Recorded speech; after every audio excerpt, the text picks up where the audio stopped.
Edward Stevenson with TimelessWealth.net, and this will be a technical opinion on Rambus Incorporated, stock symbol RMBS. The last time we had discussed this market was coming off of this trading session right here, where we saw this one's resisting trend line that we use red to indicate resistance. We saw the market break above it on above average volume, making this resisting trend line now a supporting trend line, and we use green to indicate that.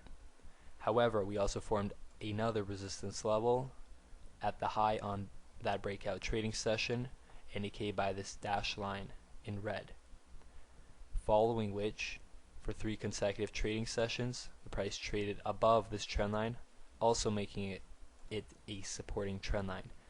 Furthermore, the price pulled back and tested it and successfully held this supporting trend line before making a move up. We talked about a small uptrend that we had, a short-term uptrend if you will.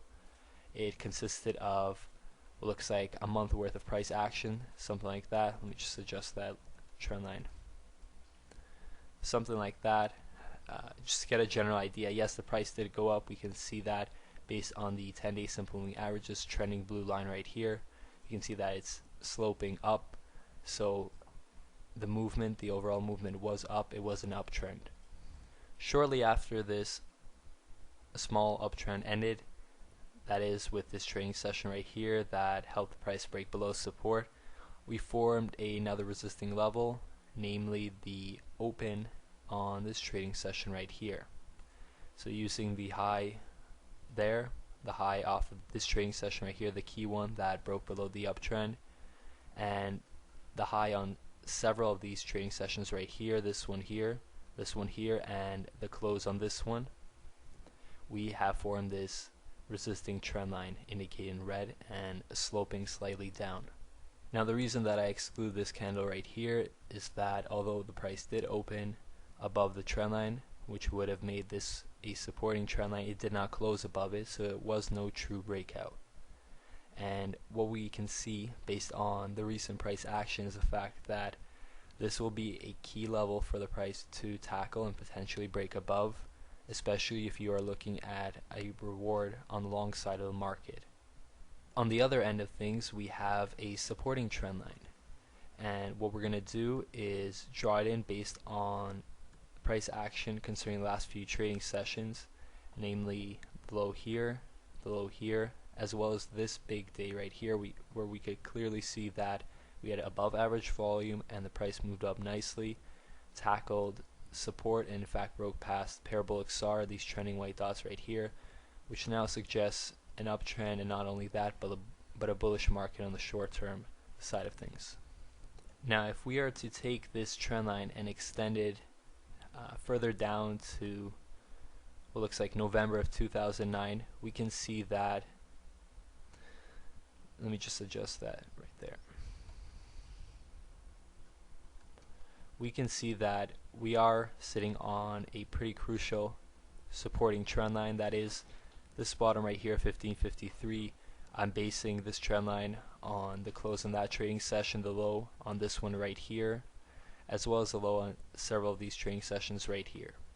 So you can see this one dates back to November of 2009, as I mentioned, and the reason I bring this up is because, of course, draw a trend line, not to mention the fact that it doesn't have much to do with analyzing stock charts or anything, but you learn in elementary math you only need 2 points to draw a line.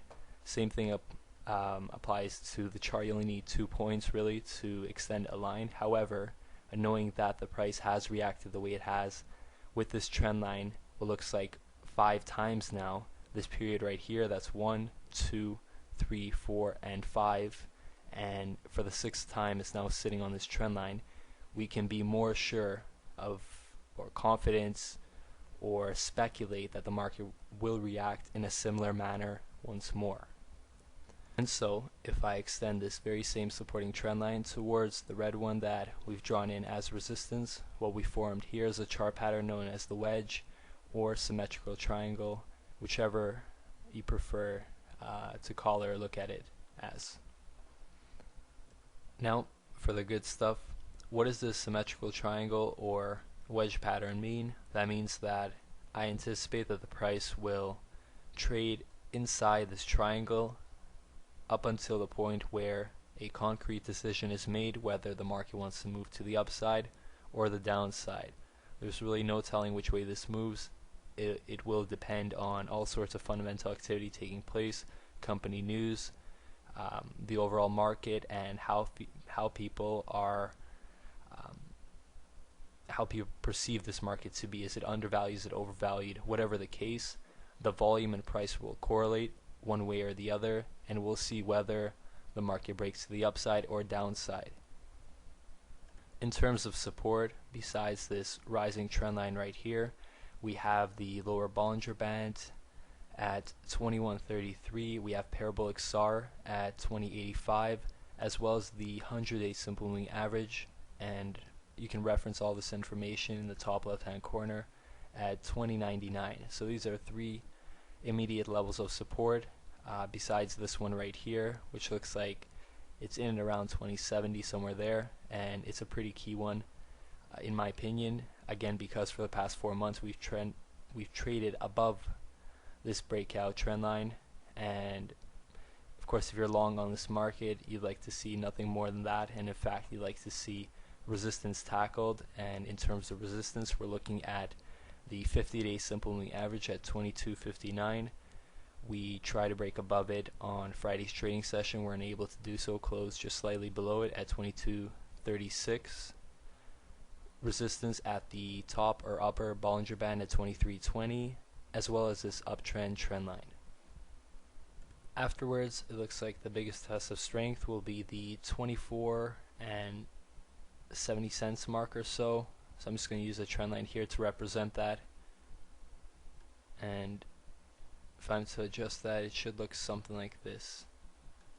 So the basic idea is that, as you can see, once it broke above that trend line over here, the market did rally for one trading session, was unable to close above it, but it did show some sign of strength once broken above it intraday, as well as this period right here. You can see the price did rally to 26 cents per share, although it did pull back because of course the bulls were overwhelmed at that level at that point in time, that being January 2010. Once again, this was Edward Stevenson from TimelessWealth.net. I encourage you to visit my site, TimelessWealth.net, and join my free newsletter for overlooked trading and undervalued investment ideas. What we do is we profile all sorts of trading and investing ideas, including a weekly market watch list, which we are updating for the week of March 15th, and we're going to be annotating each and every chart, so you definitely want to be on the mailing list when we send out that update, as well as all sorts of educational materials, publications, and articles that we publish on our site. Keep up with us, and I'm sure you'll find something that's right for you at TimelessWealth.net. Thank you for listening.